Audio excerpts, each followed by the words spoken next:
Shamshabad airport లో bomb బెదిరింపు కలకలం రేపింది.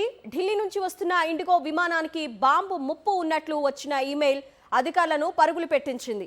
నిన్న ఉదయం 10 గంటల సమయంలో ఎయిర్పోర్ట్ లోని కస్టమర్ సపోర్ట్ విభాగానికి ఈమెయిల్ బెదిరింపు వచ్చింది.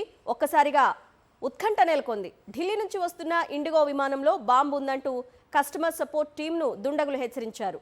వెంటనే అప్రమత్తమైన అధికారులు బాంబు స్క్వాడ్ సిబ్బందికి సమాచారం అందించారు. పరిస్థితిని సమీక్షించిన బీటీఏసీ ఈ ముప్పును నాన్ స్పెసిఫిక్గా తేల్చింది. అయినప్పటికీ ప్రయాణికుల భద్రత దృష్ట్యా విమానం ల్యాండ్ అయిన వెంటనే ప్రోటోకాల్ ప్రకారం తనిఖీలు చేపట్టారు. ప్రయాణికులందరినీ సురక్షితంగా కిందకు దించిన తర్వాత విమానం లోపల క్షుణ్ణంగా సోదాలు నిర్వహించారు. ఈ తనిఖీల సమయంలో విమానంలో ఎవరూ లేని చోట ఒక అన్అటెండెడ్ గిఫ్ట్ ప్యాక్ కనిపించింది. అందులో ఒక దేవతా విగ్రహం ఉన్నట్లు అధికారులు గుర్తించారు. ముందు జాగ్రత్తగా విమానాన్ని ఐసోలేషన్ బేకు తరలించి bomb detection and disposable squad ద్వారా పూర్తి స్థాయి పరీక్షలు నిర్వహించారు. చివరికి విమానంలో ఎటువంటి అనుమానాస్పద వస్తువులు లేవని, అది కేవలం నకిలీ బెదిరింపు అని తేలడంతో అందరూ ఊపిరి పీల్చుకున్నారు. ఈ ఘటనపై ఎయిర్పోర్టు అధికారులు పోలీసులకు ఫిర్యాదు చేశారు.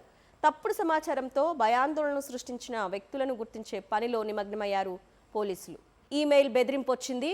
ఒక్కసారిగా ఉత్కంఠ నెలకొంది. ఢిల్లీ నుంచి వస్తున్న ఇండిగో విమానంలో బాంబు ఉందంటూ కస్టమర్ సపోర్ట్ టీంను దుండగులు హెచ్చరించారు.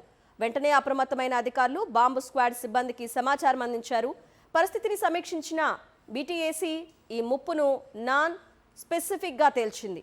అయినప్పటికీ ప్రయాణికుల భద్రత దృష్ట్యా విమానం ల్యాండ్ అయిన వెంటనే ప్రోటోకాల్ ప్రకారం తనిఖీలు చేపట్టారు. ప్రయాణికులందరినీ సురక్షితంగా కిందకు దించిన తర్వాత విమానం లోపల క్షుణ్ణంగా సోదాలు నిర్వహించారు. ఈ తనిఖీల సమయంలో విమానంలో ఎవరూ లేని చోట ఒక అన్అటెండెడ్ గిఫ్ట్ ప్యాక్ కనిపించింది. అందులో ఒక దేవతా విగ్రహం ఉన్నట్లు అధికారులు గుర్తించారు. ముందు జాగ్రత్తగా విమానాన్ని ఐసోలేషన్ బేకు తరలించి bomb detection and disposable squad ద్వారా పూర్తి స్థాయి పరీక్షలు నిర్వహించారు. చివరికి విమానంలో ఎటువంటి అనుమానాస్పద వస్తువులు లేవని, అది కేవలం నకిలీ బెదిరింపు అని తేలడంతో అందరూ ఊపిరి పీల్చుకున్నారు. ఈ ఘటనపై ఎయిర్పోర్టు అధికారులు పోలీసులకు ఫిర్యాదు చేశారు. తప్పుడు సమాచారంతో భయాందోళనలు సృష్టించిన వ్యక్తులను గుర్తించే పనిలో నిమగ్నమయ్యారు పోలీసులు.